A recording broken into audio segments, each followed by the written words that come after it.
ఓ మహిళను మోసగించి జైలుకెళ్లిన అఘోరీని కోర్టు అనుమతితో మోకిలా పోలీసులు కస్టడీకి తీసుకుని విచారించారు.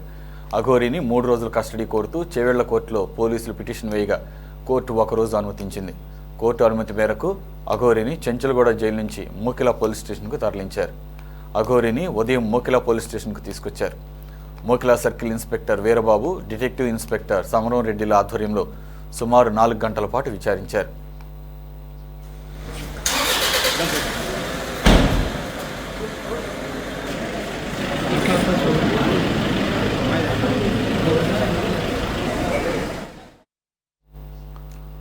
పూజలు చేస్తానని మహిళ నుంచి 9 లక్షలు తీసుకోవడంతో అఘోరీపై మోకిలా పోలీస్ స్టేషన్లో కేసు నమోదైంది.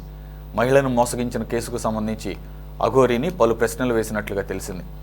ప్రగతి రిసార్ట్స్లోని మహిళతో ఎన్ని రోజులుగా పరిచయం ఉంది, ఆమె నుంచి డబ్బును ఏ విధంగా తీసుకున్నారు, నగదు రూపంలో తీసుకున్నారా, చెక్ రూపంలో తీసుకున్నారా, ఆన్లైన్లో తీసుకున్నారా అంటూ పోలీసులు ప్రశ్నించినట్లుగా తెలిసింది.